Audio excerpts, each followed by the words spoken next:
The day begins with a slow trek to the fields, raw and ready for seeding.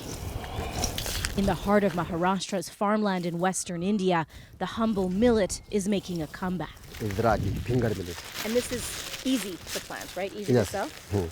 110 days. Okay. Yes. It takes only a few months to grow the millets, he tells me. जैसे कि millets में है, These days, it's by far the best option, says Balu Gore, for us farmers to eat and to sell. It wasn't always the case. Once a staple in traditional Indian cooking, the unassuming cereal fell out of favor for decades when rice and wheat took over, buoyed by government subsidies. So you're all millet farmers, yes? It forced local farmers here to change their ways. Who stopped farming millets? Giving up on the hardy millet their grandfathers had sown. Millets just weren't popular anymore, they say. We were losing money. That refrain echoes through the small farming village, where today millet seeds are handed out for free for farmers to try. Rice was where the money was, so everyone switched, farmer Kashinath Kole says. But now there's a shift back to basics, his young neighbor adds. People didn't realize the benefits, how much easier it is to grow millets, she says. The sustainable seed so strong it can grow on arid land that won't support any other crop, and it takes far less water. Out in the fields, the return to tradition also brings with it old tricks, passed down through generations of millet experts.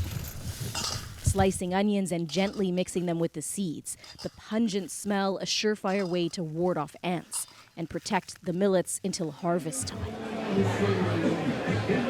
Tradition isn't top of mind here at this pub night in bustling Mumbai, and yet millets are also the top attraction. The beer free-flowing and the result of an experiment. It's been made using sugar extracted from millets instead of malted barley, a conscious decision from the brewmasters who want to give back to local farmers and the environment. As a craft brewery, we love experimenting and doing new things. They grow in our state with less water, no fertilizer, no pesticides. They're hardy crops, right? They grow naturally, but there's no demand for it. Those gathered here want to change that mentality and add a bit of fun. It's nice someone is actually trying to revive and let people get the knowledge all about it. And I know to get the youngsters know about it through beer.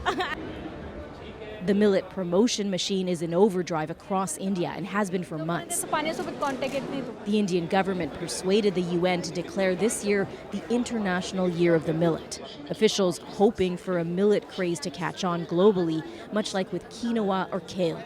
The healthy millet has been touted as a super solution, with the devastating effects of climate change bearing down on much of the world.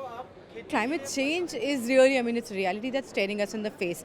I think going back to indigenous methods, especially when we're talking about millets, they used to grow in regions where other things would not grow. And so they're multiplying in markets across India. The push to promote millets narrows in on health, economic, and environmental benefits. But some say the Indian government could be doing more than simply marketing millets when other grains have aggressive subsidies attached to them. Subsidy would help for the farmers so that they stay competitive in their production area. So if without the subsidy, then perhaps they would have difficulty to make both ends meet. For those farmers toiling in their fields, working every inch of the land, that would be a welcome relief. I'd love to grow millets instead of rice. The other farmers get such a good price for it, Balukade says. But I can't. I don't have the space for it in my field. Unable to switch to the once neglected millet seed that's suddenly back in vogue.